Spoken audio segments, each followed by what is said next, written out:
Loan নিয়ে লোনের টাকা পরিশোধ করার পরেও বাড়িতে কোর্টের নোটিশ, হতবাক লোন নেওয়া গ্রাহকরা। মাইক্রো ফাইন্যান্সের সামনে বিক্ষোভে সামিল সাধারণ মানুষ। ঘটনাটি শুক্রবার সকালে জলপাইগুড়ি জেলার ধূপগুড়ি মহকুমার সংহতিনগর এলাকায় লোন প্রদানকারী আশীর্বাদ মাইক্রো ফাইন্যান্স অফিসের সামনে বাগবিতণ্ডায় জড়িয়ে পড়ে লোন পরিশোধ করা কয়েকটি পরিবার। লোন পরিশোধ করা আমিনুর ইসলাম, ফজিনা খাতুন, সঙ্গীতা দাস রায় জানান, আমাদের লোনের পরিমাণ ছিল 40,000 টাকা। মাসিক সুদ সমেত আমাদের যা কিস্তি, সেই কিস্তি আমরা অফিসে এসে জমা করি। সেই টাকা আমাদের খাতায় জমা না করে সেই টাকা এই মাইক্রো ফাইন্যান্সের ম্যানেজার মিঠুন মজুমদার, সেই টাকা তিনি জমা করতেন না। যখন বাড়িতে কোর্টের তরফে নোটিশ যায় তখন আমরা বুঝতে পারি আমাদের কিস্তির টাকা আত্মসাৎ করে ওই ম্যানেজার। আমাদের সঙ্গে আরো বেশ কয়েকটি পরিবার আছে। ধূপগুড়ির লোন প্রদানকারী অফিসে গেলে নতুন এক ম্যানেজার হয়ে আসেন প্রসেনজিৎ সরকার। তিনি বলেন, এর আগে যিনি ম্যানেজার ছিলেন তিনি ফ্রড করেছেন। কোম্পানির তরফে তার বিরুদ্ধে আইন অনুসারে মামলা করা হয়েছে। তিনি এই কোম্পানির কাজ ছেড়ে দিয়ে গা ঢাকা দিয়েছে। সমস্যা হচ্ছে গত 24 সালে আর কি এপ্রিল মাসে আমি লোনটা ক্লোজ করে দিয়েছিলাম।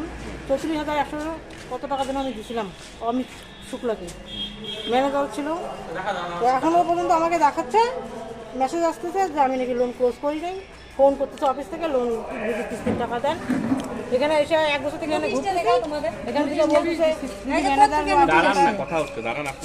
এখান থেকে লোন নিছি 2 বছরের জন্য 40,000 টাকা লোন নিছি। সবগুলো কিস্তি মনে করো দেওয়া হয়ে গেছে, আর 4টা কিস্তি বাকি ছিল। 9,509 টাকা এসে অফিসে জমা দিছি। এখন আমাদেরকে অফিস থেকে ফোন করতেছে, আবার আমাদেরকে বলে টাকা দিতে হবে। আমরা এবার কোথা থেকে আমরা এখন টাকা দিব? কেন, কি কারণে? আমরা বলে টাকা বলে জমা করি নাই অফিসে, আর আমরা অফিসে এসে টাকা জমা করছি। আমাদের কাছে ভিডিও আছে, এনওসিও দিচ্ছে, কিন্তু ডুপ্লিকেট এনওসি দিচ্ছে, জাল এনওসি দিচ্ছে। এখানে ছিল 7 দিছে, রাজু সায়নী দিছে। ম্যানেজার ছিল, ওনারা ফ্রড করছিল, টাকা নেওয়ার পরে টাকাটা জমা করে দিয়েছে। উনি ফ্রড করছিল? হ্যাঁ, ফ্রড। তাহলে উনি এখন কোথায়?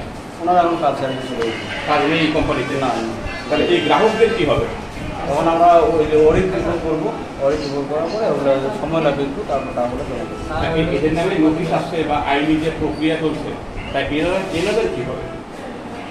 এখন আপাতত ডিউ হয়েছে, তার জন্য ওইটা আসে। তো যখন ওই এডুকেশ থেকে টাকাটা জমা হয়ে যাবে, তার কোনো সমস্যা নেই, তখন ক্লিয়ার হয়ে যাবে।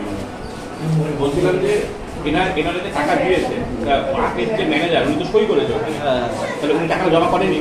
উনি টাকাটা জমা করেনি। না, আপনি